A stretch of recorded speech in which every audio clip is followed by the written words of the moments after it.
કિંજલ સારું થયું તને હોસ્પિટલથી રજા મળી ગઈ, નહીતર અહીંયાની વાસ તો ભગવાન.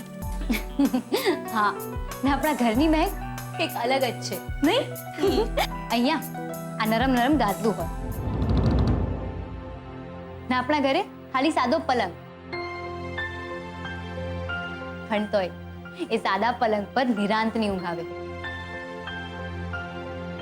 ને અહીંયા સપનામાં પણ ઇન્જેક્શન, દવાઓ, બીમારીઓ એ જ બધું આવે.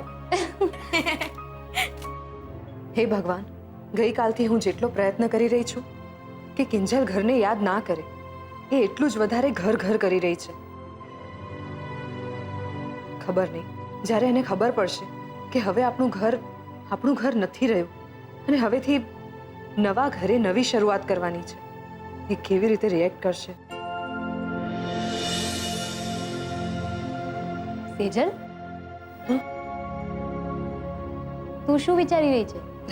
કંઈ નહીં, હું બસ એમ વિચારતી હતી કે આ બધા બિલની ડિટેલ્સ હું જઈને ડૉક્ટર નીલુને આપી આવું. ડૉક્ટર નીલુને? પણ કેમ? અરે ડૉક્ટર નીલુ તો આપણા માટે ભગવાન સમાન સાબિત થયા છે. તને ખબર છે, ગઈકાલે તારું ઓપરેશન કરવાવાળા ડૉક્ટરનું વિડીયોવાળું જે કારસ્તાન બહાર આવ્યું ને, એના પરથી આપણને ખબર પડી કે તારા ઓપરેશનવાળી આખી ઘટના નાટક હતી. એ ફક્ત આપણી પાસે પૈસા પડાવવાના ખોટા ધંધા હતા અને એ લોકો તારા કેસને ખાલી ખોટો ગૂંચવી રહ્યા હતા. જ્યારે રૂપેશને આ વિશે ખબર પડી તો એણે જઈને તારું ઓપરેશન અટકાવ્યું અને ડૉક્ટર નીલુને જઈને આ વિશે વાત કરી. ડૉક્ટર નીલુએ રૂપેશને પોતાની બાંહેધરી આપી અને તારા ઓપરેશનના 2 લાખ રૂપિયા માફ કરાવી આપ્યા. અને એટલું જ નહીં, તો અહીંયા જેટલા દિવસ રહી એ દિવસના દવાના ખર્ચા, તારા ડ્રેસિંગના ખર્ચા, એ બધા જ પણ એમણે માફ કરાવી આપ્યા. તો બસ એમને આ બિલની ડિટેલ્સ આપી આવું. અને બીજલ, ધ્યાનથી બધું પેકિંગ કરી લેજે, સમજી ગઈ?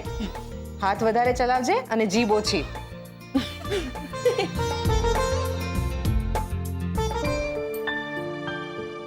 અરે સેજલ, ક્યાં જાય છે તું? ડૉક્ટર નીલુને આ બધી બિલની ડિટેલ્સ આપવા માટે જતી. Don't worry Sejal, doctor Nilu સાથે મારી વાત થઈ ગઈ છે. એમને કીધું છે કે ફાઇલ, બિલ એ બધું તો પછી પણ થશે, પણ સૌથી પહેલા આપણે કિંજલને ઘરે લઈ જઈએ. અરે હા, આ ઘરના ટેન્શનમાં હું તને એક વાત કહેવાનું તો ભૂલી જ ગઈ. કઈ? ગઈકાલે તારી સાથે ફોન પર વાત થયા પછી હું કિંજલની રૂમ તરફ જઈ રહી હતી. ત્યાં મેં કોઈ માણસને કિંજલની રૂમમાં ડોક્યા કરતા જોયો. શું? હા,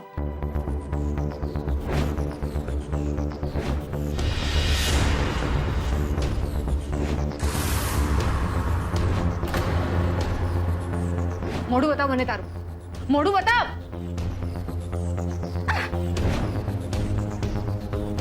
સેજલ, તું ચિંતા નહીં કર. હોસ્પિટલના સીસીટીવી કેમેરામાંથી હું બધી ડિટેલ્સ કઢાવી લઈશ. પણ મને લાગે છે કે આપણે કિંજલને સુરક્ષિત રીતે ઘરે પહોંચાડવી જોઈએ પહેલા. તું ચાલ ચાલ મારી સાથે સની. પણ તોય મને એવું લાગી રહ્યું છે કે પપ્પા મારાથી નારાજ છે. નહીં તો એવું કંઈક થયું છે કે જેના કારણે પપ્પા મને મળવા નથી આવી રહ્યા. લો બોલો. સાડી સાહેબા, જે મળવા આવ્યા છે એની કોઈ કદર નથી. અને પપ્પા કેમ નથી આવ્યા, પપ્પાનું શું થશે? ચાલો ભાઈ, આપણે જઈએ. આપણી તો કોઈ કદર જ નથી. જીજુ, એવું કંઈ નથી, એ તમે પણ જાણો છો. એમ? તો પછી મારી એક વાત માનો સાડી સાહેબા. ચૂપચાપ ગાડીમાં જઈને બેસી જાઓ, એક પણ સવાલ કર્યા વગર. કેમ રૂપેશ જીજુ, તમને ડર લાગે છે કે કિંજલ કંઈક તમારી બોલતી બંધ ના કરી દે? આજ તો વિચારવું તો પડે જ ને. અરે તમે 3 બહેનો એક સાથે હોવ તો મારું તો આવી જ બને ને. એમ તો ઠીક છે, આજથી હું તમારી ટીમમાં. 2 ત્યાં ને 2 અહીંયા. ચલો હવે આપણે જઈએ. આ કઈ વાત બની. ચાલો સાડી સાહેબા. ચલો. અને સેક્રેટરી, બધો સામાન લઈ લેજો એન્ડ ફોલો મી. ચાલો.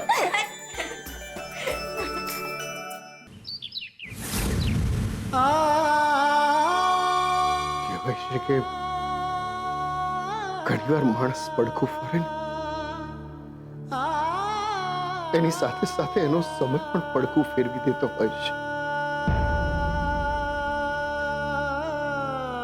આજે મારી હાલત પણ કંઈક એવી જ છે. એક પળ મારા પોતાના ઘરમાં હતો, બીજી પળે ઘરની બહાર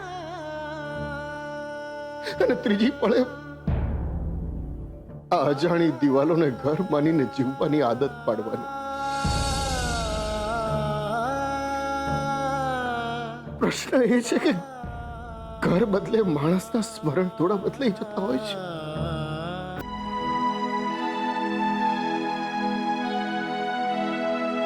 કહું છું બહુ બધું વિચારે રાખવાથી ઘર ગોઠવાય તો નથી જવાનું ને. તમે કહેતા હો તો ઘર વખરીનો સામાન બધો ગોઠવવા માંડું. હવે તો એ જ કરવાનું છે. સામાન ફેરાવો અને સંસ્મરણો સંકેલો. જુઓ, મને ખબર છે કે ઘર છોડ્યાનું તમને બહુ દુઃખ થયું છે, અને એમાંય જે રીતે શાંતિલાલે તમારી સાથે છેતરામણી કરીને સહી કરાવી લીધી, એ પછી કોઈને પણ દુઃખ તો રહેવાનું છે. હવે જે થઈ ગયું એ થઈ ગયું, એમાં ફેરબદલ તો થવાની નથી ને. પછી જે છે એને વધાવી લો ને. મીરા, મને એની ચિંતા નથી. મને ચિંતા છે આપણી કિંજલની. એક તો એને અકસ્માત નડ્યો, એમાં પાછો ઓપરેશનનો ઘા તાજો છે. કાલે ઉઠીને એને ખબર પડી કે જે કંઈ થયું છે મારી સહી કરવાને કારણે થયું છે. તો